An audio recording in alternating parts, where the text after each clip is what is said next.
Hello everyone and welcome to the Far Too Nice for the Pair of Us surrounds of the UCI headquarters in Aigle, Switzerland. My name is Ric McLaughlin. I'm the lead commentator for Warner Brothers Discovery Sport on mountain biking. And joining me is, I'm proud to say, my friend, colleague, Australian man of danger, Josh Carlson. Josh, we're here to talk about the 2024 UCI Mountain Bike World Series, the gravity side of things, the good stuff. Are you excited about this one? Super excited. I should point out you're excited about most things, so... Yeah, watch it, because I'm easily excitable, especially when we're talking about downhill and enduro. But there's been so many changes over the off-season and the pre-season coming into this year. Some of the performances we had in 2023 were just outstanding. So to come into this year with all of those expectations and excitement and new team changes, it's really, really cool. Gravity, of course, this season, downhill, enduro and E-EDR. We're going to go through them round by round, get Josh's hot take on them. As you say, Josh, a lot of team changes. We'll cover those off in a separate video in gravity. First up though, 3rd to the 5th of May, Fort William in Scotland, downhill only. You know, we look at the endurance side of the sport, the cross-country mob, they're going to 2 brand new venues for the start of their season. An old familiar in Fort William, isn't it? It's had a big race there pretty much every year, bar the COVID year, since 2002. And it's still a really unique test, isn't it? Unique test, and the first race of the year to have such a long and physically demanding track. It's really going to test out those new riders on the new teams and their equipment, their wheels, their tyres, their setups, their off-season preparation. Usually by the time we get to Fort William, you've got some races under your belt and your setup is dialed. To show up to Fort William, first race, first setup, you can test and prepare all you want through the off-season and pre-season, but there's something about that first race day, the level lifts, your speed lifts, everything goes a little bit more, and then you step up and go further again. You cannot get that level in training and pre-season preparation. So to start there at a famous venue, and especially after the turbulent and exciting World Championships we had there last year with Charlie Hatton and Valley Hole, it's going to be exceptional. Yeah, absolutely. 2 real standout performances last season. Valentina Hole, her race run there, virtually no mistakes anywhere in it. And Charlie Hatton, just in the mud, in the rain. In the worst of the worst. He'll have massive support there this season. Massive support. Home race for him, first out. Yep. Yeah. And I think he might have got that kind of World Championship curse out of his way. Like the pressure he mentioned the last couple of races of the 2023 season, having those rainbow bands was a lot. There was a lot of weight on his shoulders, a lot of extra curricular activities. It's a lot of pressure to be world champion. It's a lot of pressure to take on all of those extra activities and bits and pieces that it comes with, the obligations, with the sponsors. You're the dude with the rainbows. And for the team, for the Atherton team, it's a lot. It's a weird thing as well, isn't it, the UCI World Champion stripes? We've seen a lot of big names win them before a UCI World Cup run. Loic Bruni did it, Reese Wilson did it, Charlie's still in the hunt for that UCI World Cup win #1, so why not do it in the same place you won your last big race? Fort William, huge race. It's one crowd of the season, multiple seasons. The British crowd, they make that big pilgrimage up north, and there isn't really an atmosphere like it. And also, one of the more, when you look down the list this season, one of the really weather affected tracks. It's a really peculiar mix. You actually want a bit of moisture up top to keep it sort of rolling, that more hard pack, carry speed into it, but then those woods down the bottom, that's where the time lives on that track. For sure, and the wind compared to many tracks that we see throughout the season, the wind of the jumps in the motorway section down the bottom, it's so exposed up on that Nevis range that it can have seconds worth of effect. And our new downhill racing now it's hundredths or thousandths of seconds difference between our athletes. So that can really play a big part. You can get a bit of a blowy run up the top there and it can cost you 2 seconds. You can get stuck on the motorway down the bottom and then all of a sudden you hit 57 instead of 59 or 60 kilometers an hour.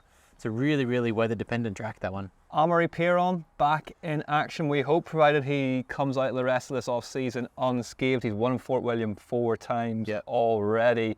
He'll be licking his lips to get that one, won't he? For sure. That entire Commencal factory team, Miriam Nicole is returning, Dylan Maples stepping up to the big show, Amaury's on the return. It's going to be very interesting to see. They're going to have some Australian racing throughout the pre-season to get their feet wet again.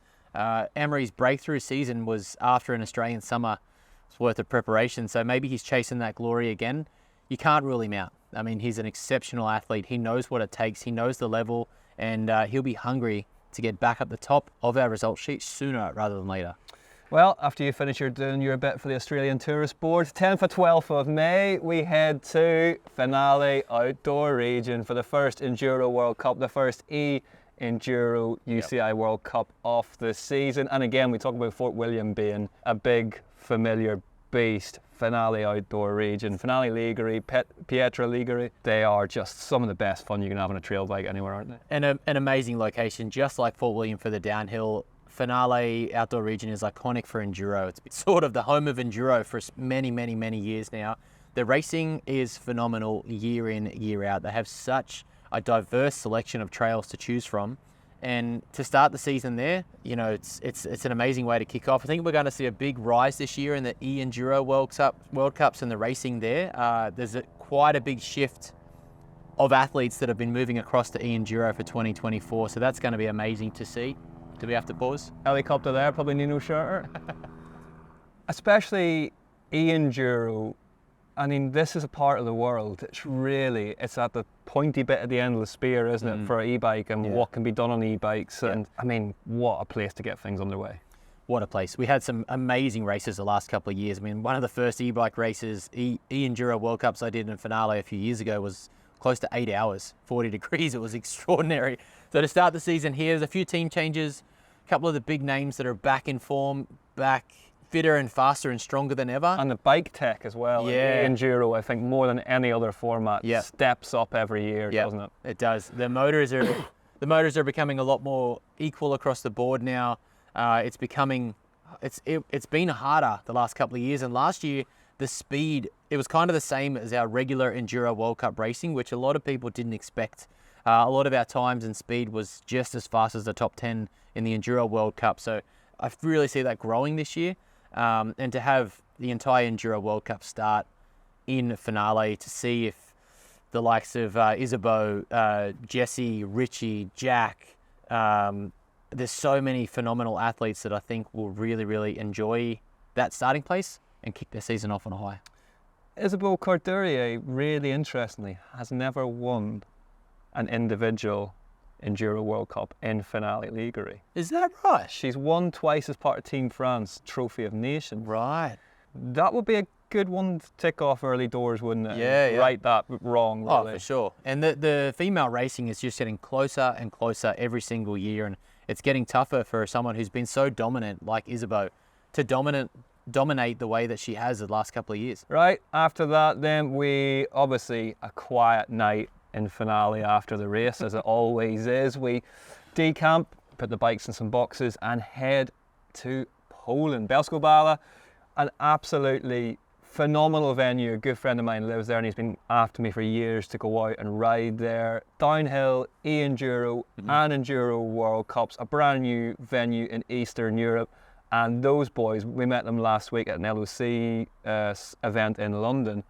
They're pushing hard and they're super pumped to bring mountain biking to their part of the world and showcase it. And it's always an amazing experience when that happens, when the LOC and the local, organisers from a brand new country and a brand new venue are behind the event itself. It just makes the athletes push even more and enjoy the process. There's so many cool things about exploring the world through mountain bikes and through Enduro.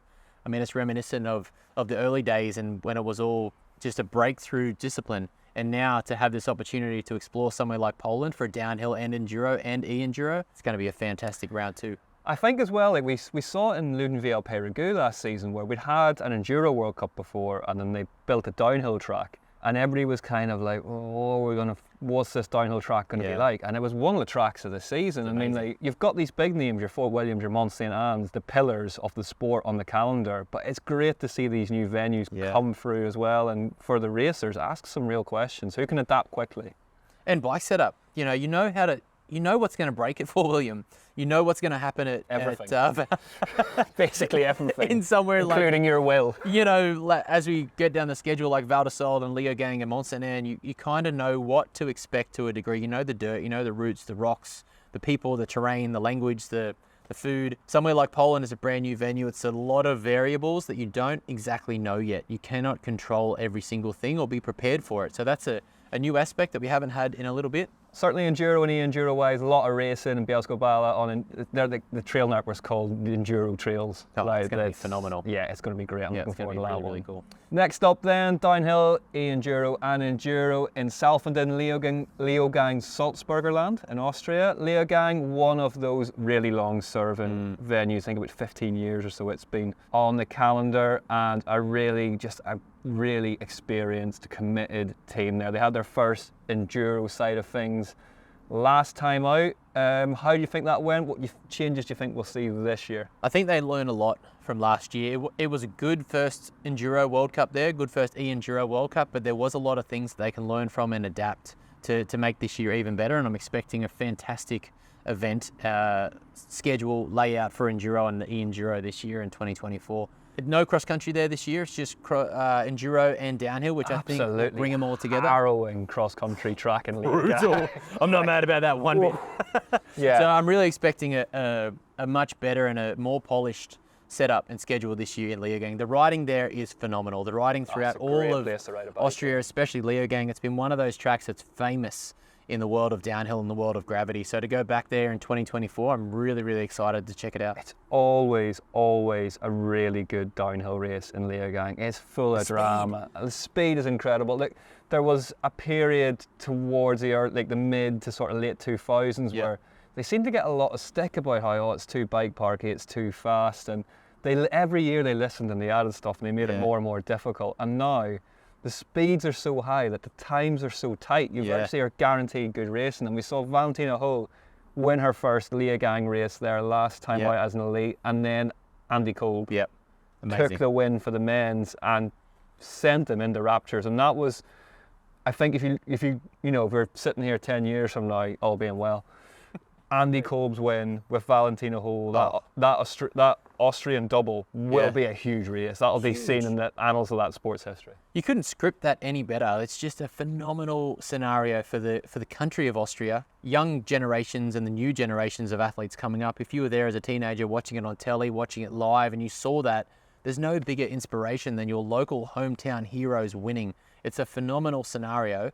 And now we're going back there. I think the pressure's going to be on someone like that. Andy Kolb had an amazing year and season, really solidified who he is as a big dog of our sport. But before we came into recording this, we did just see a social media post that he has broken. What was it? Young mate has ran right out of talent and broken his radius bone in his hand. He's had to leave New Zealand to come home early to get that sorted and fixed. It is early enough. There is enough time to be prepared, but injuries like that really mess up your momentum coming into the season. You just mentioned how fast and how tight the times are, especially at Leogang. We're talking June when this race is, so there's plenty of time to get back up to speed, but little things like that just become slight chinks in the armor. And then all of a sudden you don't take the time, you rush it back, and there's a race in May, Fort William, you got to be ready. I really hope that doesn't derail the momentum of him. Heal up Andy Kolb. Yep. And after Leogang then, we head 14th to 16th of June to the Black Snake, Val di Sole, Trentino in Italy for downhill only. There's cross country there, of course, as well with the gravity side of things, just downhill. We had a conversation in the car on the way here this morning about if I could actually get down that track. I think it probably hangs in the balance, and I might need a day or two to do it. But it's one thing to get down it. You could ride it. You could jump off this building too. I wouldn't say it's a good idea. I'd probably get to the bottom of Val di Sole before I get to the bottom of this building. Your legs wouldn't be as sore if you jumped off this thing. It's such. You look at the tracks that have come before. Granted, we don't know what Poland's going to be like, but Val di Sole is just such a technical test, isn't it? And it's got that folklore about it. Like when you talk about Val di Sole, the initial reaction is like, oh, the Black Snake, oh, my arms, oh. And they did a phenomenal amount of work last year. They really upped the speed. The track was in a fantastic condition, even with a bit of mixed weather. So the track itself is getting more, you can't say easy, but more sustainable and more raceable, I would say. It's not so much about survival, you have to race. Now, of course, I'm not saying that takes away from the physical nature of it or the survival nature of it, but you can race the track now. I thought it was a really interesting sort of paradox last year where they dumped an amazing amount of material on that track to try and fill in some of those holes, make it smoother and make it safer. Of course, you're talking about the world's best gravity racers. All they did was make it really, really fast. Yeah. You know, it's just For like, sure. if you give them an inch, they're going to take a mile. Yeah, and yeah. I kind of think, well, after a year to settle all that material, that's going to be one of the big races of the season. And we mentioned Fort William at the top of this. Also, a really weather affected. I mean, it's a mountain sport. We're in the mountains. Yeah. Everything's weather affected, but we've seen weather play a big factor. Val di Sole last year, it kind of came in the middle of the race, the elite men's race, and then by the end of it, all of a sudden the time started tumbling again. So definitely one to keep an eye on. We'll have our umbrellas at the ready for that one. Next up, 12th to 14th of July, you are off to the Aletsch Arena in Switzerland. Yeah. One of Europe's biggest glaciers. That generally says big mountains. Big mountains. Switzerland always delivers with enduro races. We've had some phenomenal races over the years around Zermatt, Crans-Montana. It's big mountains. That's what enduro was made for. So to go to another brand new venue for 2024 is phenomenal, and to check out how our riders deal with this. Going to venues that we've been to before, like Leogang, like Finale, you know what to expect. You have an idea of what to expect. They will use some of the similar tracks that we've seen before, but you know the terrain, you know the area, you know the food. Brand new Swiss venue. No one exactly knows what to expect, and that's an amazing way to finish our first block here. I think as well with the race in Aletsch, when the Enduro World Cup went to Zermatt, and then it was announced it was going to, then the Swiss venue would change to Crans-Montana, and everybody kind of went, oh, it's going to be very similar to Zermatt. It's going to be open, wide, fast, chunky rock. No. And then we went to Crans-Montana, and it wasn't. It was old bike park in the steep, fresh loomers. Yep.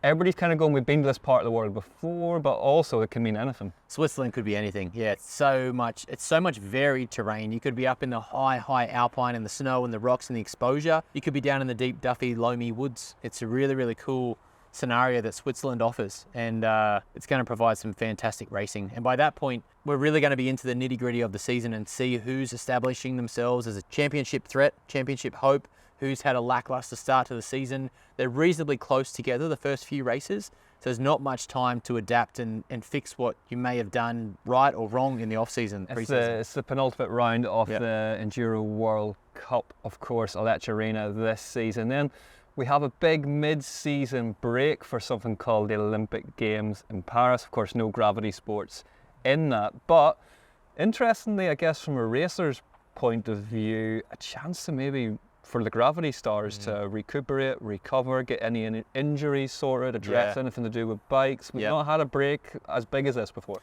No, and it really allows some of these new team changes and new athletes, you know, they might be chasing their tail a little. Some might get it and nail it first off, but a lot of the times new wheels, new tires, new chains, new angles, it's a different scenario altogether. You got to learn a new team, learn new physios, learn new, you know, the ways and ins and outs and the pros and cons of every single team. It's going to be stressful up until the start of July. And now we've got a bit of a block, a bit of a break to head into the second half of the season. And Enduro, we've got a couple more to go, but downhill, it's almost the halfway point. So you can really reset, re-establish what you need to work on, how the team needs to work together to be better and improve the bicycle, improve your performance, improve your team cohesion, because it's not just about the bicycle itself or the athlete itself. There's so many factors that come together to get that extra 100th of a second, or the massive 1 second. If you can get 1 second. The margins in Enduro at the it's minute. incredible. We saw both titles come down to virtually the last stage last season. Yeah. So then we have our summer break. Then 6th to the 8th of September, one of the big weekends on the gravity calendar, Loudenvielle Peyrague's back, and it's Enduro, E-Enduro and downhill again, everyone under the same roof in what is becoming a modern classic of a venue. Amazing venue, such a raw and exciting downhill track. I mean, the weather played its part there, but it was really soft and duffy, and it allowed our riders to dig into that kind of old school French classic downhill racing. Wide open grass turns, soft rutted duffy dirt. The French love their mountain bike riding, and they love their gravity sports even more so. That downhill track, one of the standout tracks for me from last season, dug by Paulette, the master himself. It blended what I think people of our generation certainly think of when they think of a downhill track in France, a bit like Ligue, those big, just widely taped, open piste, full chap, full send, into everything. And rough, the braking bumps and the ruts, it looked like a motocross track up there, and just the way you see these riders commit, and then the speed and the height of some of them jumps, the gaps they were pulling, There's One no of the best way. things I saw last year was Jackson Goldstone doing that gap in practice Oh my over the top of goodness. the berm. It's hard to really convey how difficult that scenario was with the run-in, the jump before it, the commitment to the gap that we were talking It about. started like 100 meters It was before the not a actual gap. It's not a gap. That was like a scrub. It was a thing to scrub speed, an object to scrub speed, and homeboy sent that thing to the moon. All of a sudden, there's 20 of them doing it. I don't think there was that many, but it was amazing to see. Another sign of the evolution of this sport, this next generation, the way they're riding the bikes now. I mean, you have this weird contrast between someone like Loic and someone like Jackson. You couldn't get two athletes that are further apart. And a track like Loudenvielle really showcased that difference in riding style and difference in speed and difference in the way that they approach a track like that. Amazing. Middle of the summer, we have got one of the big races when we head to Haute-Savoie. Everything under one roof. Full spectrum of gravity, full spectrum of endurance racing, downhill, léger. We'll be watching the reactions on the line of Benoit Coulonge and Marine Cabirou winning there. Another, home double. Iconic. Immortal. It's one of those performances that, like we saw with Valley Hole and Andy Kolb, French women, French men winning at home. There's no more pressure than that type of scenario. Everyone expects them to do well, but to deliver on race day in front of that crowd, those scenes were just incredible to watch, and the passion and how much that meant to them was really, really incredible to see. The Enduro that we had in Chatel last year was a great first a race on a brand new venue. Amazing conditions and trails and variety of riding. So I think that's going to be another really, really cool one. It was a definite rider favourite, that Enduro course, wasn't it? And as I say, in the regular Enduro, both titles came down to basically the last stage. Jesse Melamed pushed Richie Rude all the way to the line. Morgan Char pushed Isabelle Corderie all the way to the line. It gives you an idea of that top echelon of Enduro racing. It's never been closer. Never been closer. And the times are getting less. The riders are pushing harder. Enduro racing, it's a really funny mix between E-Enduro and Enduro. Enduro racing now is so violent. You have to be just so on it. And 1 second, before you could chase seconds. You could take chunks out of your rivals. Now, 1 second, every single pedal stroke, every single corner, every single straightaway, rock, line, your focus, it's becoming so important for the entire race. And we're talking about 30, 40, 50 minutes worth of racing. E-Enduro, we were racing over 10 stages in the same 6 or 7 hours. So you got to remember 10 trails worth of corners and rocks and speed. The bikes are heavier. You're pedaling up the hills as fast as you're pedaling down the hills. So Chatel's going to really, really define where our sport's heading, the racing, the importance of every single second, how much effort these riders are putting in. Chatel and the Haute-Savoie region's a fantastic place to really showcase our If sport. you're going to go to one race, I think, as a fan who also wants to ride their bike when they're there, Haute-Savoie, go and do it. What a place to go and ride your bike. Ligier, downhill, it's one of those tracks. And it's becoming that place. Speed is a win there. I mean, it's really cliched, but a win in Ligier, especially for a French rider, that's the one they're going for, isn't it? And our depth of French riders that we have right now. You're talking about Emery Piron, Thibaut Duprella, Benoit Coulonge. The list goes on and on and on. Loic Bruni. Loic Bruni, Laurence Vergier. I mean, the whole podium's been filled with French athletes before, and these other riders like Benoit's got to back it up. Emery hasn't raced there in a couple of years. Loic Bruni's Loic Bruni. Duprella's on a new bike. Duprella's on a new bike. Laurence Vergier, can he win? Miriam Nicole coming back. Marine Cabarou's got to back it up. Someone's got to stop Valley Hole stopped herself in the second corner last season. What could she have done? We can have a conversation just of the Frenchies. Yeah. That's not including the other 20 athletes that can win. It's amazing. Big 10 days or so in Haute-Savoie. And then on to Pal-Aransal, Andorra. Huge race there for UCI World Championships this season. We've got downhill and cross country there. I mean, the high altitude factor not as prevalent for the gravity racers, I guess, but that new track in Andorra is proving to be a tough ask, and there's stuff on there that's as tough as you'll find. And the speed, that was another really high speed track. That chute where they go into that compression is horrific. Really high speed. Bit of drama last year with the weather. It kind of affected our results slightly, but that's racing. It's part of it, and it's part of this new format, part of this new schedule. Andorra is always a crowd favourite, a fan favourite, and a rider. It's a wild rider favourite, that one.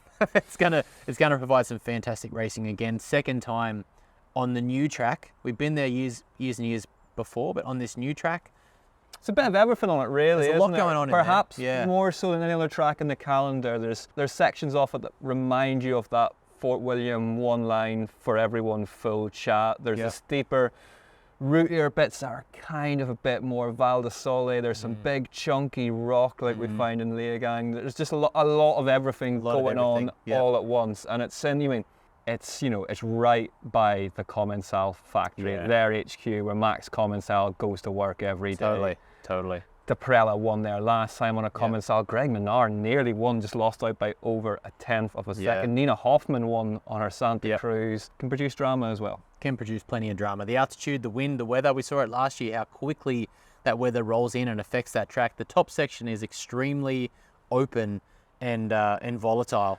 Last year, with the weather that moved in, and Cedric Gracia and I had to be in the commentary booth, I think at 6:30 in the morning, just in case they could run it earlier. Yeah. We turned the monitor on, and it was a live shot of the start hut, and this whole start hut was doing this, and like your man was there with a sandwich blasted against his face. It was absolute bedlam, but looking forward to it. Andorra, always a good time, especially for UCI World Champs as well. Sure. Endurance, they've got the Olympics this year, they've also got Worlds, of course, but big race, UCI World Champs. Big race. And it'll come off that big break after Ligure and after the Haute Savoie, so riders will have time to specifically prep for that. They're going to have 4 to 6 weeks worth of preparation leading into the World Championships, so you get those custom bikes made and those custom kits prepared, and that's time for the big one. There was that little spat last time out as well between Deprella and Bruni on social media after the race, and there's just there's a bit of needle. There's a bit of needle in Andorra. I like it.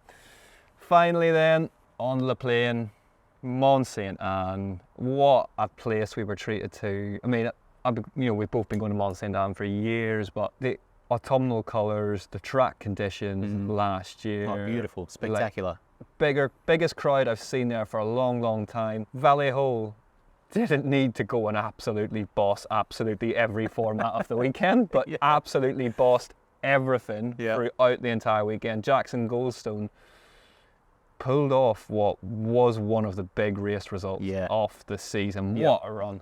Amazing run. And in Canada, another Canadian who won in Canada, our only 2-time winner from the season. Towards the back end of the year, he had so much drama throughout the year with his illnesses and surgeries and bits and pieces.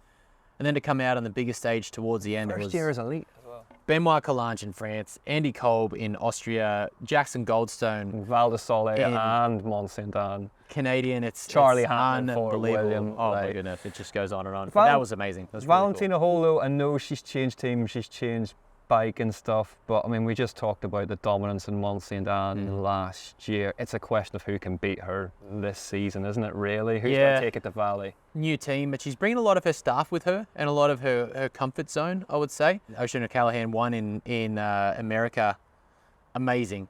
Shana Hearn had a really incredible first year on the World Cup circuit. So for her to step into this comfortable and fun team, from what it seems like from the outside, I think she's really chasing that, a team environment, people to hang out with. She was somewhat solo by herself on her last year team. So it's going to be great to see. And maybe that freedom and ability to express herself openly and freely with some friends and some teammates might just be enough to relax her into that dominance, which is definitely a wild scenario for the rest of her companions. A difficult thing to look past. Talk to me about Enduro. Who do you see as being, we must be talking about Richie and Isabeau in Enduro as the riders to beat? Yeah, for sure. You can't go past Richie. He's been one of the most dominant, if not the most dominant Enduro athlete of If they could get another title each, that would make them the both successful. And if they can get one more each, it'd be pretty incredible to see. Jesse Melmed, I think he's going to settle back into that team. Last year was his first year on the New Canyon Collective team.